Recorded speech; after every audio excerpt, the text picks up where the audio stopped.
Thank you for joining us. We have heard a lot about connectivity and the importance of connectivity and how connectivities are being rethought across geographies and in the context of the geopolitical context that we are witnessing.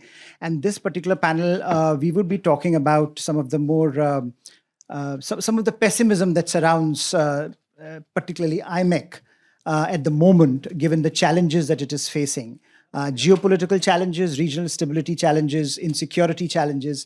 And we are here to look at them in some detail in order to ascertain what is the geo-economic impact of IMEC on the region, on different geographies that it traverses, and ultimately on the larger global order that we have been talking about. The last conversation, the last panel, looked at it in sort of a greater detail in the broader context. We now want to take a deeper dive into some of the more interesting and important questions that are arising out of the operationalization of this idea, which actually was one of the most interesting and innovative ideas in the discourse on India-Europe relationship for a very long time.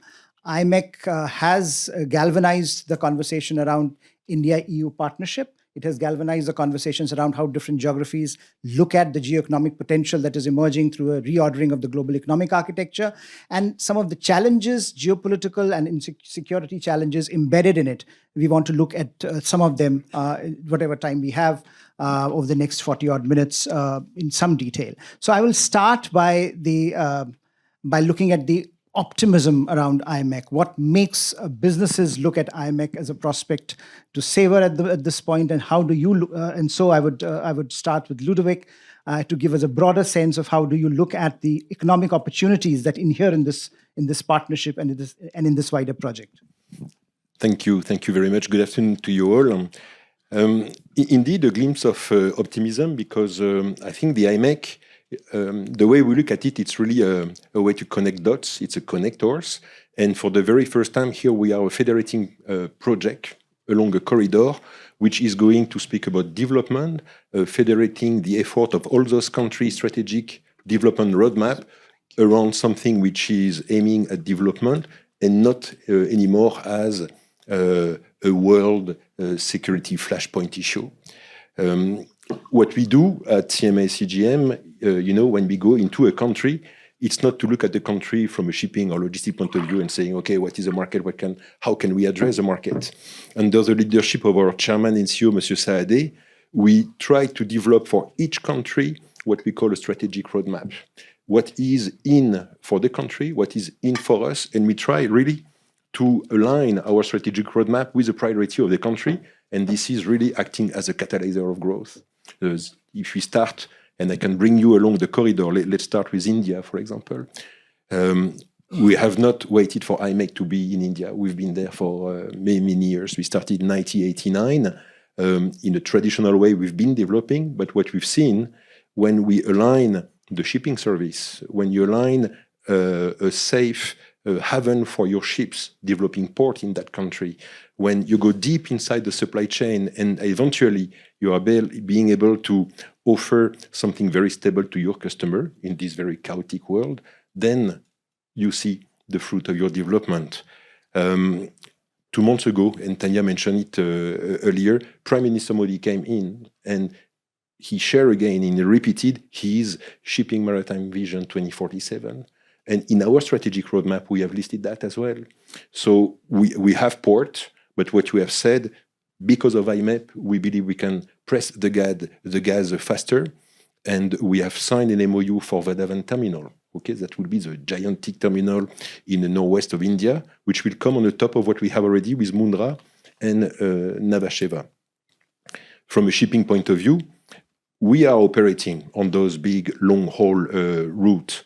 The IMEC is providing us an opportunity to go at the underlayer, more granular at the regional level and penetrate those regional markets. Again, there, since the beginning of the year, we have opened 5 services, okay, touching northwest of India and going deep in the Persian Gulf or in the Red Sea, and playing in this playground, which is helping each single country. And it brings us, in fact, along this corridor. First of all, we land in Abu Dhabi. For us, the UAE, Abu Dhabi is very strategic. At the end of the year, we are going to relocate our regional head office for the whole area in Abu Dhabi. And we have also invested in a big terminal, which is going to act as a massive hub in the Gulf for us, which we call the Port of Khalifa. And we do so. So I was telling you, in each country, we are having this strategic roadmap. You go west, you reach the KSA. The KSA, this big country with huge ambitions. It's a Dubai gigantic wannabe.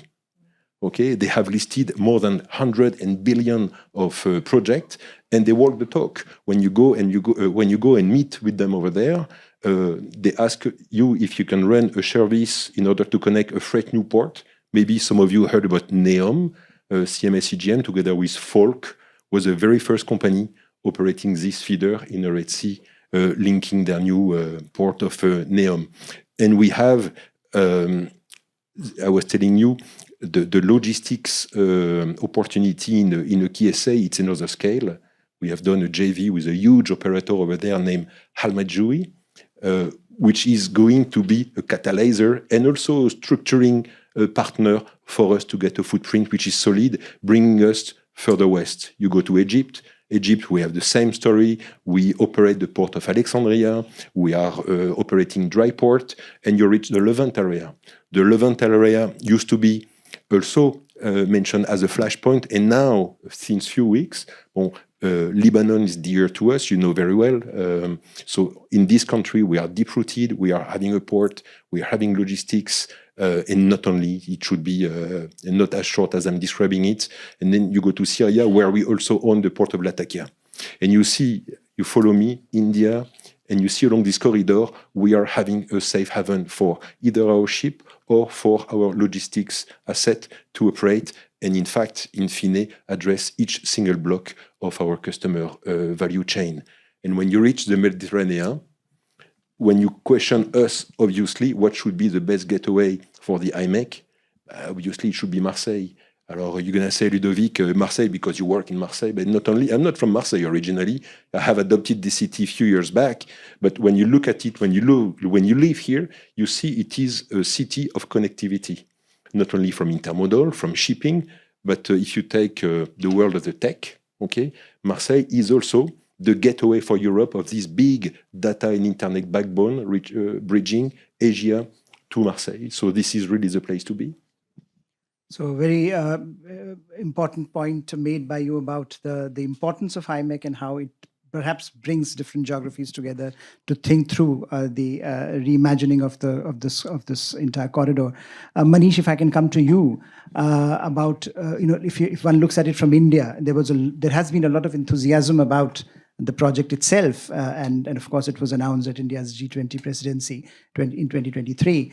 But since then, we have seen a number of security challenges emerge in the region and beyond. And I think in particular also there is, if you recall, the announcement was made when Mr. Biden was the president, and he was there present at the announcement itself. So when you look at the geopolitical challenges since then and the emergence of regional security challenges, do you see the possibility of securing the IMEC in the near future? What are the challenges from Indian perspective that you bring to the table? First of all, Harsh, thank you very much to the ORF and to the other organizers for inviting me to this dialogue. Philosophically and conceptually, the India, Middle East, European corridor is a very sound and a very profound concept. And over a period of time, it would fructify into a reality. But as we stand today in 2025, you are perhaps after the end of the Second World War, seeing three concurrent conflicts play out in three different geographies in the world. So you have Russia, Ukraine in Europe, you have the situation in the Middle East between Israel and the Hamas and the Houthis, and by extension, other sovereign actors. And of course, you have the not too peaceful rise of China going back to 2012 with the emergence of Xi Jinping. So under those circumstances, if IMEC has to succeed, you have to get two things right. A, you have to get the politics of it right. Till that point in time, when that you do not have active conflict resolution take place, the efficacy and the full potential of IMEC will continue to remain hamstrung. And the second is the financing of it. I recall in my day job as a lawyer, way back in 1996, 97, we were trying to do a financial closure on the Iran-Pakistan-India pipeline. And in addition to, of course, the politics at that point in time, because Taliban had emerged in Afghanistan, there was also a difficulty in getting a financial closure on the project because private players were not willing to pony up. So under those circumstances, the BRI succeeded because the Chinese government put in Chinese money behind it. It's another matter, it's an extractive, exploitive model which is going to have diminishing returns for countries who've gone into it. But the broader point is that if IMEC has to succeed, the sovereigns who are involved in its conceptualization and in its execution and implementation will have to put the money behind it. And till that point in time, you do not have sovereign money coming in. This would remain conceptually a sound project, but its implementation on the ground perhaps may be very tardy or maybe non-existent. So the two things which are important, the politics of it, which is very convoluted at this point in time, and to the financing of it, the sovereigns will have to commit themselves.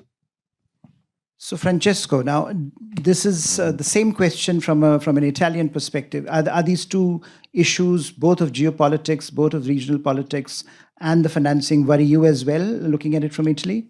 I perfectly agree with this, and this is the reason why I am optimist. This is if I were an investor, I would buy in the worst time. I mean, just because the situation is difficult, we are living times of uncertainty, we are living great crisis. This is why we need the IMEC. And I think that the reasons to do it are stronger than in September 23.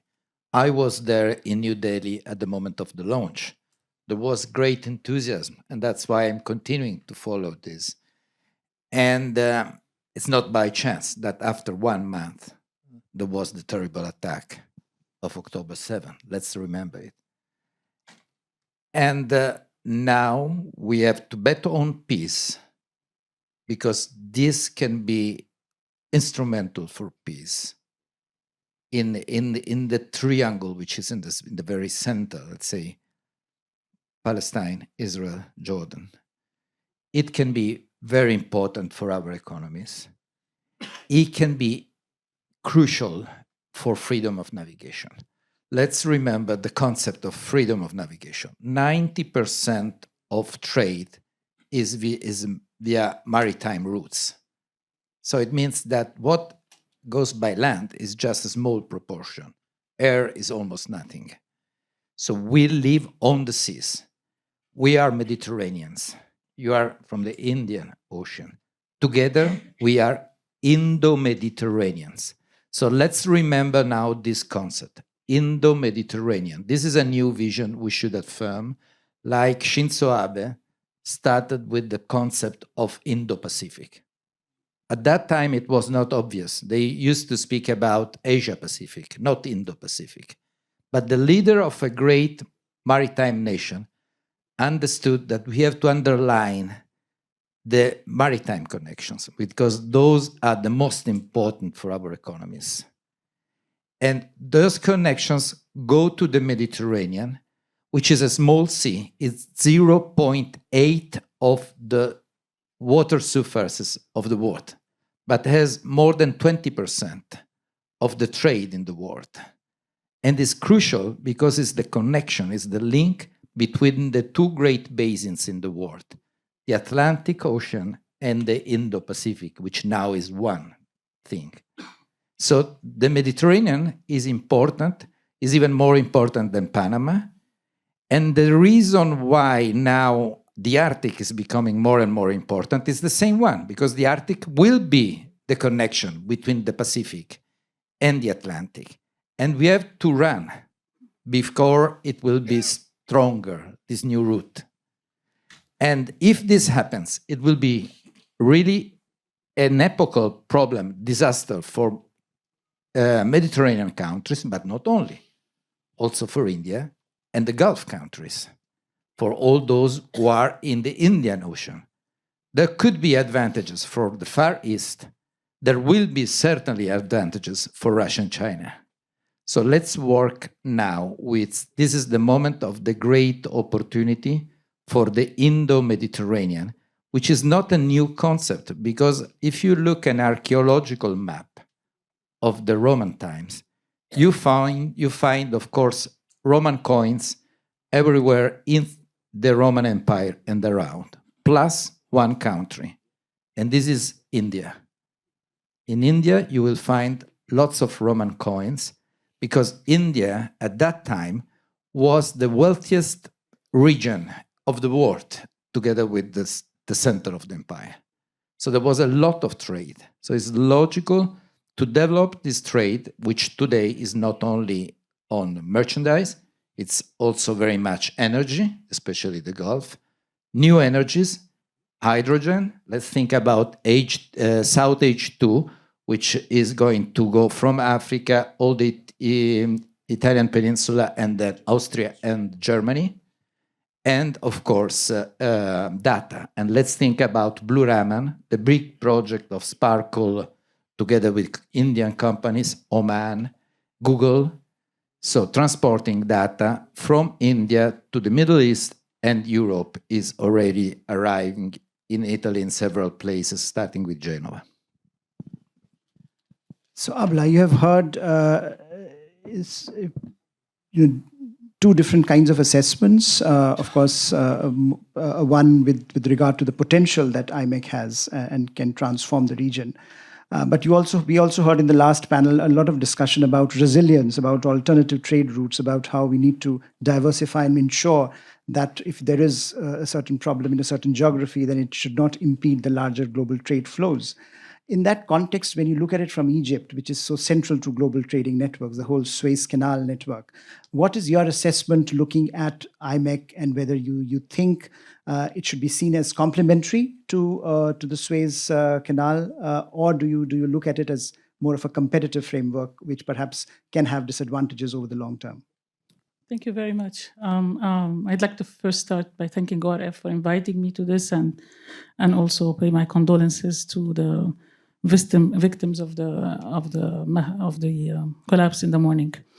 Let me start by saying something about what I heard before. I support 100% that the finding a political solution in the region is the thing. I mean, without it, this is the elephant in the room, and if we don't deal with it, nothing is going to happen, and it has to be a long, lasting, proper one, which gives the rights of the Palestinians to the land, something that would stop any future wars. This is really the core, okay?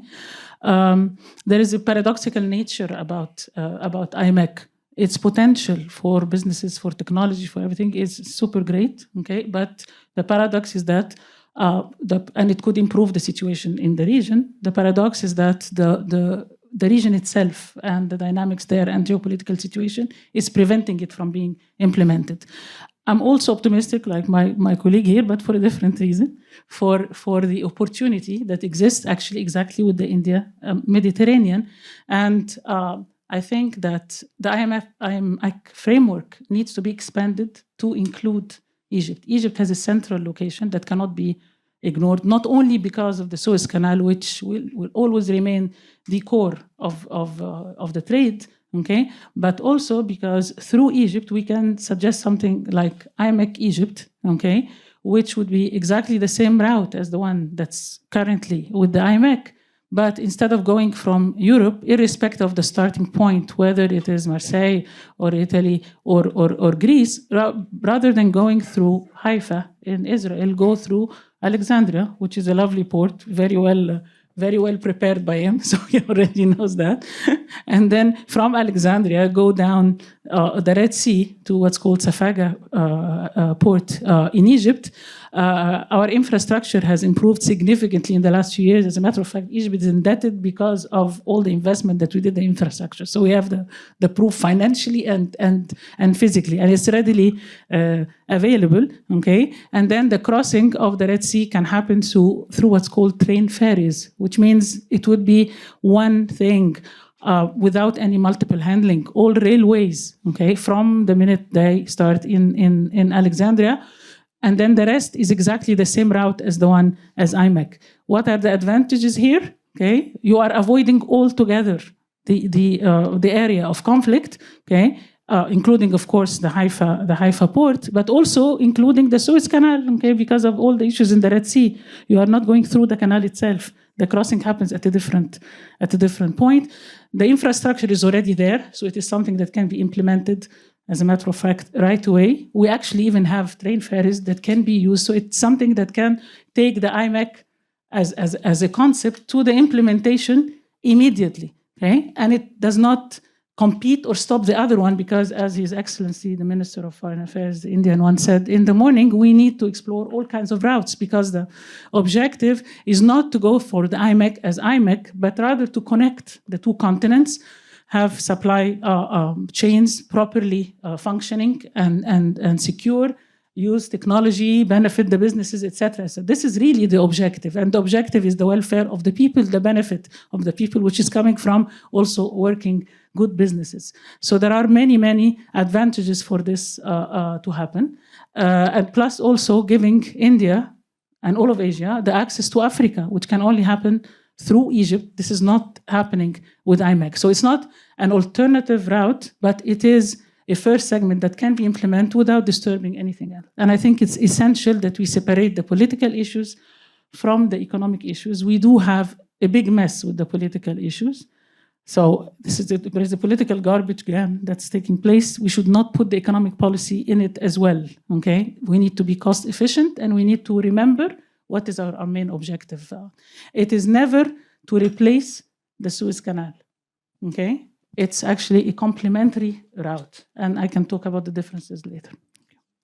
So, Randa, now given your work on conflict resolution, can we have some answers, or do you also have questions for us? Because ultimately, I think what Abla mentioned. Can we separate the political and the economic? Are there opportunities here that can be tapped into for conflict resolution? I think we heard from some of our speakers that it can be a move towards greater development, and development leads to peace and progress. I think, is that the equation that we are looking at, or do we need to fundamentally find first conflict resolution mechanisms in the region to reach all the potential that we have talked about? Thank you very much for the question. And thank you to ORF for the invitation. This is my first Raisina dialogue. I know you have had many, but this is the first one I attend.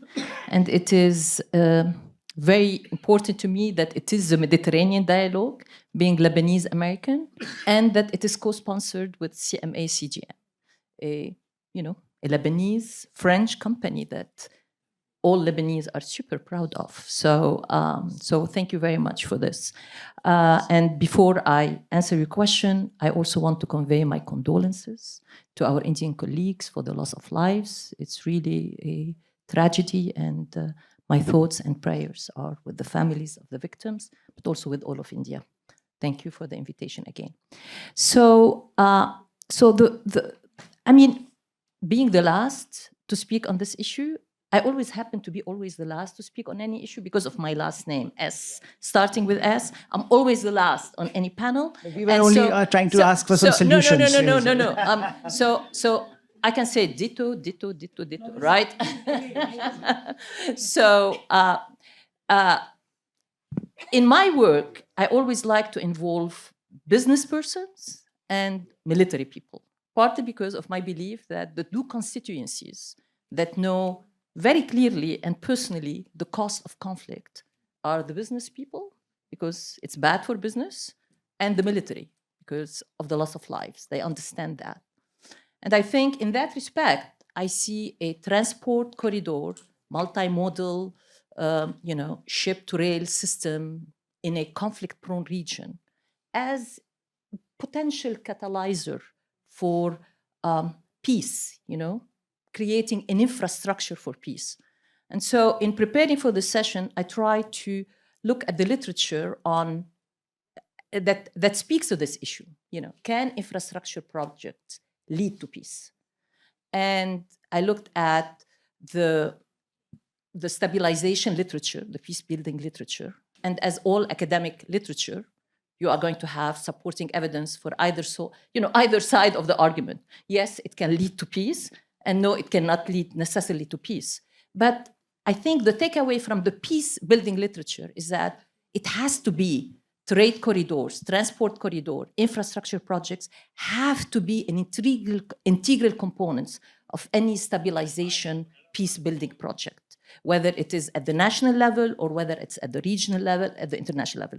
In that respect, IMEC can be a catalyzer of conflict, a catalyzer of peace.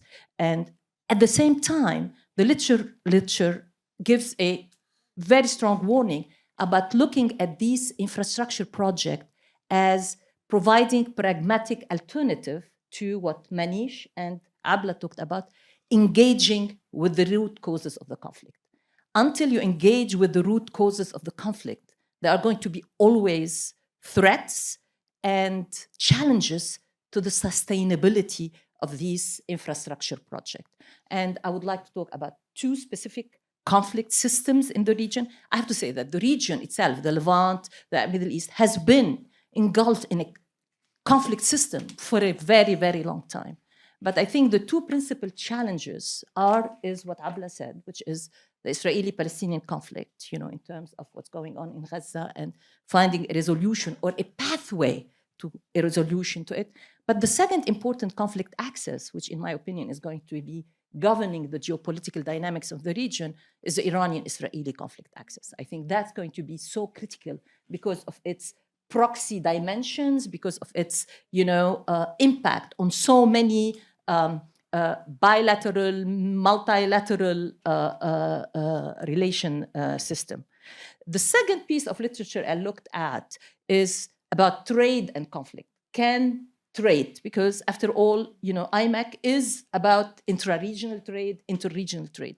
So what does the literature say about trade and peace? Can trade, whether it is bilateral trade or global trade, build peace, or reduce conflict? And again, as with most academic literature, you find arguments for both sides of the argument.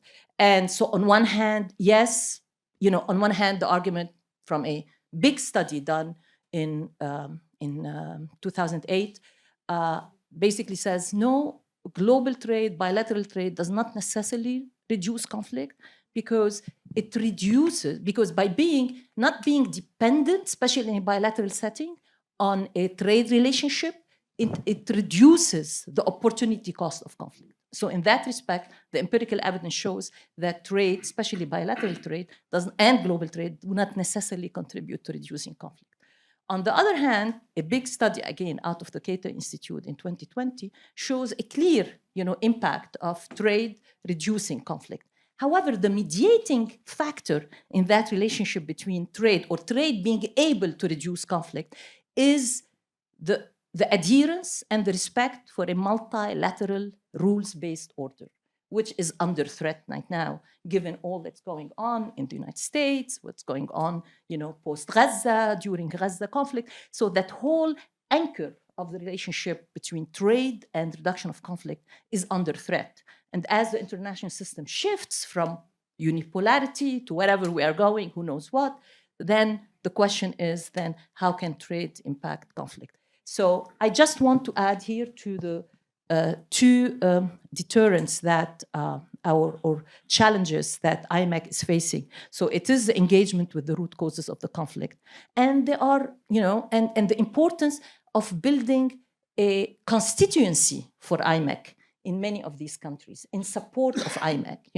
If you look today at public opinions in the Arab countries, for example, if you look at public opinions in key countries in IMEC, in the region, whether it is Jordan, whether it is Saudi Arabia, whether it is UAE, whether it is, support for any US European kind of trade project is very, very, very low, in terms, again, it's the post-Gaza.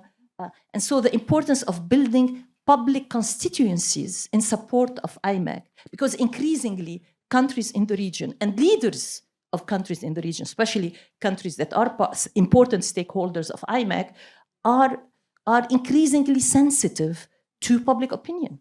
And they are increasingly interested in making sure that public opinion supports, the project that they are involved in. Hence, the importance of involving more and more the business community writ large in dialogues about region security and, conflict resolution. And then, so in addition to engagement with the conflict, in addition to financial constraint, as was mentioned earlier, you have now countries like Saudi Arabia and UAE, which are important stakeholders, which are now prioritizing more and more local domestic projects, right? I mean, that's their focus, and there will be more and more demand going forward on local domestic projects. IMEC need to be, reimagined, and rebranded, especially in Saudi Arabia as part of that. And then the last point I want to make is about the legal constraints, the logistical constraints. IMEC involves negotiating contracts and involves navigating multiple terrains with different legal frameworks, with different financial frameworks. And that requires a lot of coordination, across legislatures, across territories. And that is a third challenge, which I think IMEC will be contending with. Thank you. We have had a great set of first round interventions. I don't have much time left, so I will just ask panelists to be very brief in their responses so that we can have one or two questions from the audience as well. Ludovic, all that you have heard, from both Abla, Randa, and Manish, in some ways underlining the challenges that in here. So, what efforts need to be made to ensure that some of these challenges are met, various stakeholders are involved, and particularly if you can also respond to this idea of IMEC Plus, that Egypt, involvement of Egypt, and is there an opportunity there that perhaps we are missing out on at the conceptualization stage as it is? Very interesting comment, further the business comment I have shared with you indeed. And what strikes me, it's the concern about politics, the concern of the willingness to federate people around projects. It's interesting because from our point of view, we look at it a business point of view, and I was starting my pitch earlier saying, we see that we are connecting the dot, despite apparently the missing legal framework or the missing global political support. And what I could answer to you, before being a shipping or logistic business leader, okay, we learn to do business. Business, you go to a country, and what you have to do is to create bridge, okay, with whatever is given to you. And this is what we see in IMEC. So we position ourselves as maybe a kickstart in order for other partners to align along what is being invested by private sector. I was mentioning to you all those dry ports, those logistic supply chain solutions we are deploying in countries, heavy infrastructure, sport, which we are aligning already, which are operating. So it's not that we are starting from scratch. There is something. The security aspect is of concern, and I'm taking the opportunity that you give me back the mic. Earlier on one commentator mentioned that, yes, CMA CGM is crossing the Suez Canal again, etc. It's not all that simple, okay? We all believe that 6 months ago, looking at June, we said, okay, the crisis is approaching at the end, and within June, the whole shipping network are going to connect again back to the Suez Canal. But the fact is now we are June 12, and you have very few ships actually crossing Suez the way it was done by the past. And if I talk about CMA CGM specifically, we can do it under very, very high security concern, French Navy escort, consulting with our crew also, are they willing to go through or not? So it's not something that you can just solve just in finger snap, okay? one last word. This IMEC is federating projects beyond what we could imagine. And I'm looking at India and I'm looking at KSA. When you see what they are developing from a solar farm point of view, they are definitely the country which are going to successfully make a transition from fossil to green energy producer. India is not is not a leader in oil producing. KSA is, but today they are positioning and they are ramping up capacity.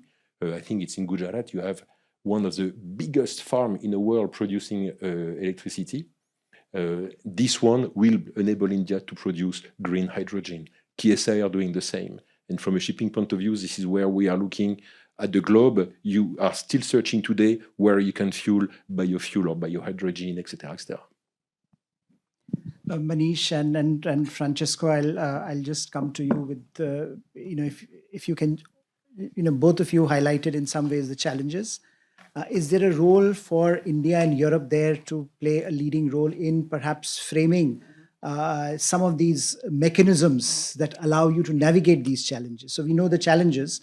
Is there a role here that India and Europe can work together to ensure that, of course, there is an IMEC. It's ambitious. There is enormous potential there. So what do we do about it? Do you see that possibility in the short to medium term?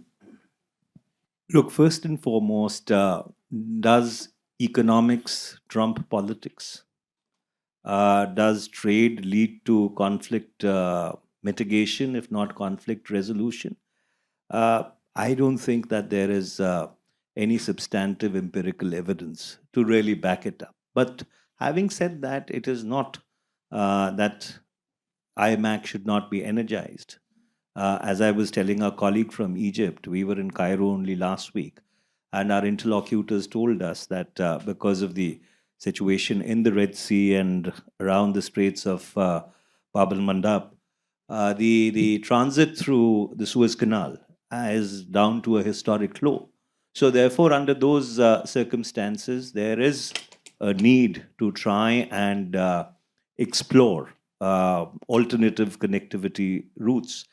And that's why I'm saying that ultimately it is going to boil down to how much torque are the sovereigns ready to put behind this initiative. So if the sovereigns are serious about bringing IMEC to fruition, then they will have to put their money where their mouth is. And that will actually then trigger the private potential of it in terms of creating the whole ecosystem. So fundamentally, it is the sovereigns who have to do it.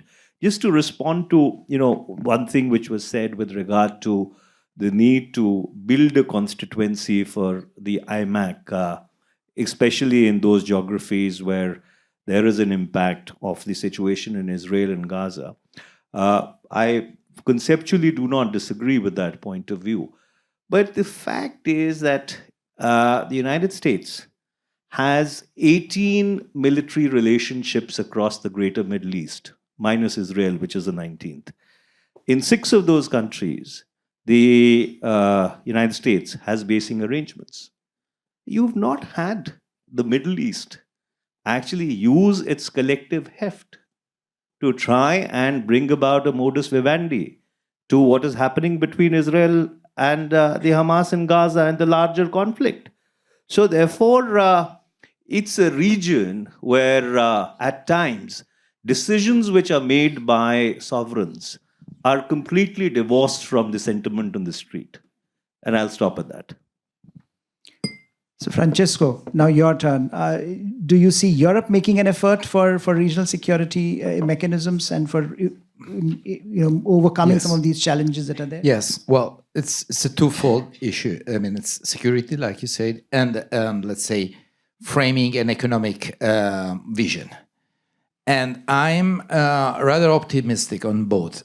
Speaking about security, in the previous panel, it was highlighted that Europe had a wake-up call. And so eventually we are waking up, certainly remaining under a NATO umbrella. So soon we are going to have a NATO summit.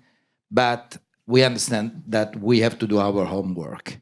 but we are already doing something, especially at Bab el-Mandeb. Italy is leading a naval group of EU.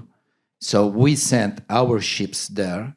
It's a help European way. Of course, it's not the same thing that the US or Israel are doing, but this is something to mitigate at least the threat.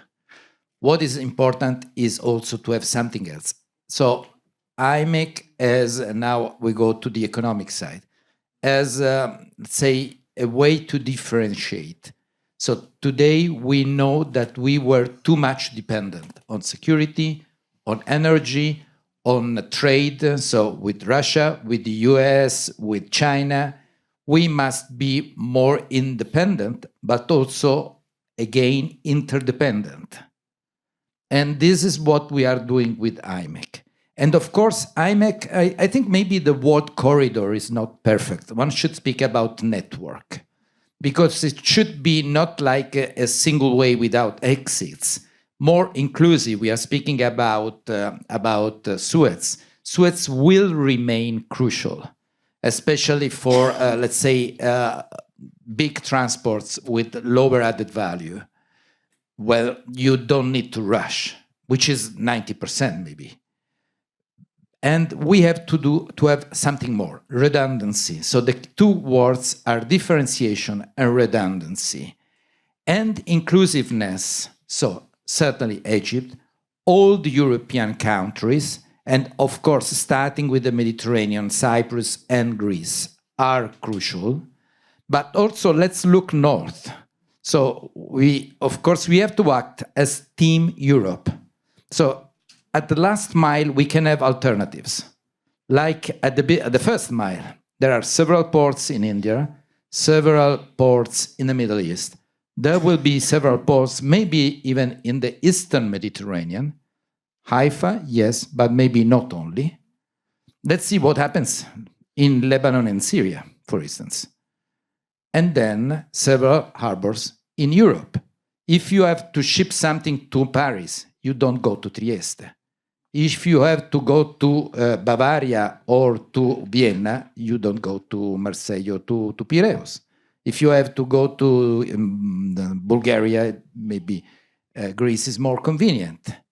It depends on the infrastructures. So I was in Brussels. We all agree that we will act as Team Europe.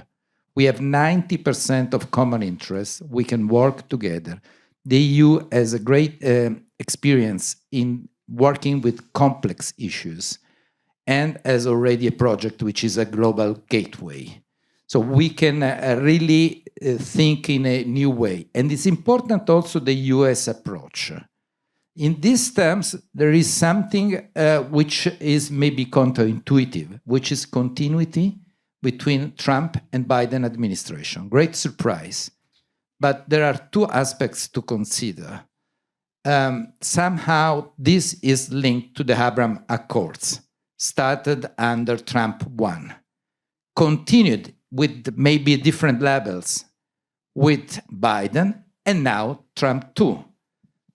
IMEC started with Biden, but Trump is supporting it very much. And we have seen this with both visits of Prime Minister Modi and Prime Minister Meloni. How important was this topic in the meetings at the White House?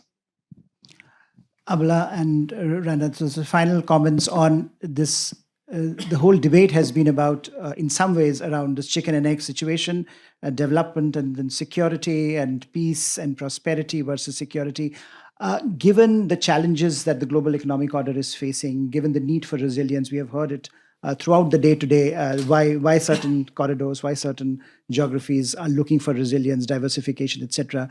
How optimistic are you about the prospects of this particular corridor network, whatever you might want to call it, but also how optimistic are you that some of the challenges that we have talked about can be overcome, whether by including others or whether by finding some of the solutions to root causes? Okay, thank you very much. And I know that we're running out of time very quickly, but I want to correct something. The proposal I talked about when I talked about IMEC plus Egypt, I did not mean going through the Suez Canal. This is established, this is something else. And it will work when the security situation is restored. I'm talking about exactly the same IMEC, but instead of going to Haifa, going to Alexandria. And actually, if you don't want to know more about the proposal, it's actually out in a document that we just produced together. It's on the ORF website and the ECS website. So this is different. So the answer is not about the Suez Canal. It's about this. It's very, very important. Okay, and this is where the optimism is coming from. Okay. Second point, I think it's very important that we are technically correct. Comparing IMEC to the Suez Canal or to the Cape of the Good Hope is like comparing apples and oranges. The other two are maritime routes. It's a very clear route. IMEC involves multiple handling, trains, roads, maybe camels, horses in the process, plus ships, all of them. Okay, there are procedures in different countries. There are custom procedures. There are phytosanitary procedures, etc., etc. All of this involves a lot of cost. So we cannot say this is 10 days, this is 15 days. We need to be technically correct. Again, on the technical level, when we're talking about train transportation, trains cannot take more than 350 containers, okay, 500 containers. When we talk about ships, they can go up to 200,000 containers. So the difference is absolutely huge, and it needs to be taken into consideration when we talk about being practical and being optimistic on how to move fast. And perhaps moving fast in that direction is the point for optimism. Two last, very quickly, points. Number one, I want to correct a piece of information that was mentioned this morning about Evergreen, the ship that was stuck in the Suez Canal. It was released after 6 days only. There is another ship that's owned by the same company somewhere else. That's the one that took 40 days. So I mean, I have to protect my canal. It's very, very important. Okay. Last point. What Randa said, the conflict resolution is the solution, and needs to be not a temporary one, but rather a permanent one, whether we're talking about Israel and Palestine, or we are talking about the situation with Iran, unless it is something that goes to the root cause, final one, okay, that will bring peace. Only then you will have the Arab support for everything, and things are going to be completely different. Thank you. On public opinion in the Arab world, there was not long time ago an Atlantic interview with Saudi Crown Prince Mohammed bin Salman, during which he was asked about normalization with Israel. And his response was to the journalist, do I care personally about having a Palestinian state? No, but my people care. You have a new situation in the Middle East where, especially post-Gaza, since December 2023, where you have public opinion matters, maybe more so in some countries than others, but increasingly public opinion. Coupled with that, the realization by countries like Saudi Arabia in 2019, when their infrastructure was attacked by Iran in Abqaiq. And at the time, President Trump said, these are not my oil installations. The realization in Gulf countries that the US is no longer a reliable ally. And that's where public opinion becomes important. So that's one. Two, on the issue of